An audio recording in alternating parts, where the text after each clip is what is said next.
guys, this is Curtis from Patina. Welcome to our new series called In Depth. This is a new series where we're going to be talking about watches that we love and add in our take as to why these watches are significant to us. In this second episode, we're going to be discussing the original Nautilus, the reference 3700. This is a watch made famous by Gerald Genta and Patek Philippe. It's a watch that, to us, over the past few years has gained significant amount of popularity.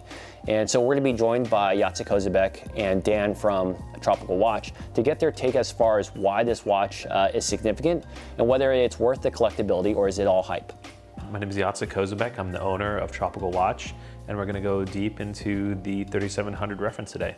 So it was a reference that I didn't love in the beginning, but over the years, I've sort of become very attached and it's become very special for me just because I've had the privilege of buying and selling a lot of them, and I've really kind of fallen in love with the shape and just the way that it kind of feels on the wrist. Over the years, there's been a growing interest in the Nautilus brand, the sub-brand that Patek has, and specifically the 3700 has always been the most iconic kind of version of that watch, and it's because it's the sort of the purest essence of what the design was in the 70s. And it's become something very special to a lot of collectors, and it's also become something that I love to wear as well. I love the 3700 because of the way the band and the case sort of integrate with themselves. I really like the way that they feel on the wrist. It also gets the right kind of attention. I don't think people like notice it as a flashy watch, but people that really like watches really kind of understand the reference and really gravitate towards it. If you don't know about watches, no one ever notices that you're wearing it because it looks like something that is maybe Art Deco-y, or it looks something that looks more like jewelry, so people don't really pay attention to it. So that's, for me, why I like it, because it's a very personal watch. When you wear it, it's really just because you want to wear it, and it's not really kind of show off because you're not going to get a lot of attention wearing it. The Nautilus reference has evolved a lot over the last many years, and what makes it special is the early ones at this point, because they're from the 70s, have had the opportunity to sort of age. The dials have transformed, and some of them to really kind of interesting brown tones that I personally love. This one in particular that we have on the tray, the blue has faded to a brown tone, and there's other variations that have faded to green tones, or sort of, the aspect of them actually being able to be change over time, it makes them very interesting because there's imperfections in the paint. Some of them have become more spotted, and all those things just give the watch in general just a more organic feel, which is something that I'm always drawn to, because I don't really always love something that's from the factory and perfect. I like when things kind of evolve a little bit or are worn in, and the patina that develop over time. Most people are familiar with the 5711, which is the second variation of the watch. And the biggest sort of difference between that and the older 3700 is the 5711 has a clear display back. The 5711 has a bracelet that is a little bit thinner. The cases themselves are a little bit thicker to accommodate the newer movement and just to bring it a little bit more modern. And they also have a second hand, while the original 3700 doesn't have a second hand.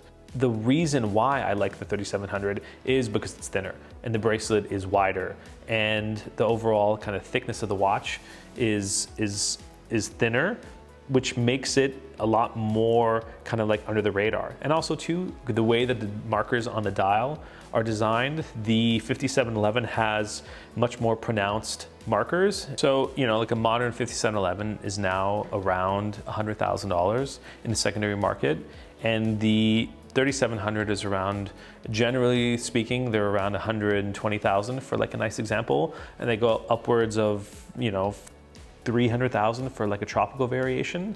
So it's ironic that the older watch with less functionality is actually worth a lot more, but it has the essence of what I love about the watch. In general, the 5711 is going to have less variation over time with patina than the 3700 as they refined and made the production a little bit better, but it kind of takes a little bit of the soul away from the watch as well. If you're looking at a 3700, the watch that you sort of can't get out of your mind too, because it was designed by the same person, Gerald Genta, is the 5402, which for purists, they say that it's the more pure design of what he was going for, and the 5711 was the design that he had to compromise for Patek. But both watches have sort of like the same kind of interesting kind of feel, integrated band, tapered, and thin without second hands. They're both like amazing, amazing pieces. The nice alternative to the 3700, you know, like if you don't want to spend $100,000 for a watch, is the Aquanaut. The original 5065 was meant to be a sort of a more entry-level watch that you could buy at the Patek at that time. As the Nautilus became more popular, they realized that there was a whole subsect of collectors that were looking at Patek, not to buy complicated watches, but buy simple watches that were waterproof, and the 5065 was their answer to a more affordable and more accessible Nautilus-ish kind of like reference. And even the first series of the bands would say Nautilus on the back of them, which was very interesting. I would say that the 5065 was a watch that they wanted to produce so more people could buy into the brand, but they didn't want to dilute the 5711 and the Nautilus kind of reference, because it was they wanted to have something that was a little bit harder to get to and that felt a little bit more exclusive. So this was their answer. And ironically, this reference, you know, especially in the last few years, you know, crested over 100,000. It's become a watch that before was sort of like a plan B and became something that people really loved as well. So the alternative currently, like if you wanted to buy a nice 5065, they were gonna run you around like the low 40s, which, you know, is half the price of a 5711 or half the price of a 3700. I think, you know, like and if you're talking about the 5711 or the 3700, you can't really omit the 3800, which was the smaller reference of the Nautilus during the time.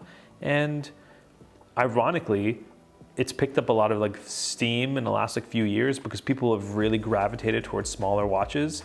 And once was considered like a, you know, not a distant, you know, it was a distant alternative to buying a 3700, has become for some people the preferred choice because the sizing is smaller, it fits really well on your wrist. And if you don't have a big wrist, or if you want to wear something that's a little bit more petite, then it's the perfect size. So if you go to my website, a lot of times you'll see 3700s listed, and the main reason that you're seeing them on there is because I want to buy the watch and I wear them on weekends sometimes. So I get my angst out of the reference by buying them to list them. And I honestly sometimes don't even make that much money on them. I just want to have them so I can put them on sometimes on the weekends. The double name 3700s and also the Tiffany 5711s are, you know, they're like a higher level of nuance that people want to collect because they don't want to wear the same dress to the party, essentially. You know, someone who is wearing a 5711, if they meet someone else wearing a 5711, the flex is always going to be, oh, mine has a Tiffany on the dial. And they were always popular, but then there was a moment where they just skyrocketed in value, and they were sort of unattainable for a long period of time. Yeah, so I have a very intimate story about 5711s back in the mid 2000s, maybe like a year or two outside of college. They were still watches that you could buy at retail. So I started calling all the different retailers on the website, and it was a reference that at that point I never loved because I thought it was awkward and weird, and I didn't think, you know, for me as like a younger guy, I wanted to like wear something that people would recognize, and it was a watch that I thought no one cared about. And so I sold it. I made a few $1,000s. It was really great, and I haven't been able to buy one at retail ever since. I think if anyone ever found that watch and with my name on the papers, I would definitely pay a premium for it to get it back. I'm Dan. I'm the head watchmaker here at Tropical Watch.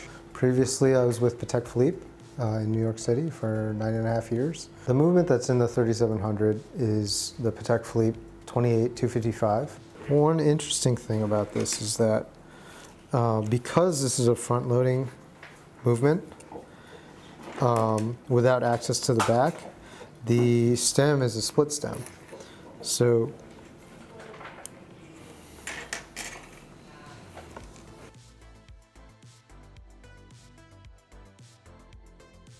So there are 4 bezel screws that keep the bezel attached to the case middle.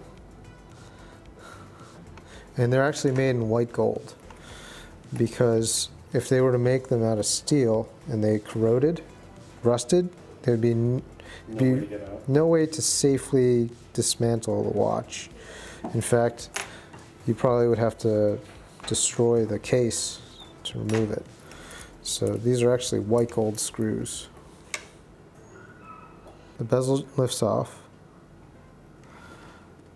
There's a gasket that keeps it in the bezel, that keeps the crystal in the bezel. And then there's a rubber gasket. And on the 3700, you have a retaining ring, and then the movement just lifts out.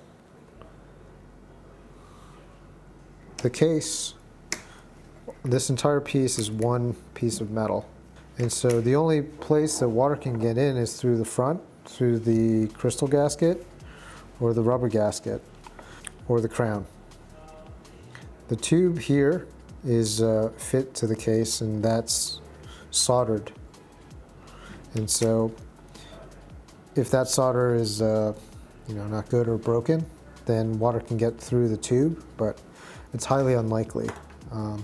You would need probably a very massive shock to the crown. This is the movement. It has a clip that keeps the oscillating weight attached to the movement, but as you can see, there's a ring that the oscillating weight actually is screwed to, and it keeps, and this ring actually, let me remove it. So you can see the oscillating weight actually is attached to this ring, which on the underside has a beryllium piece.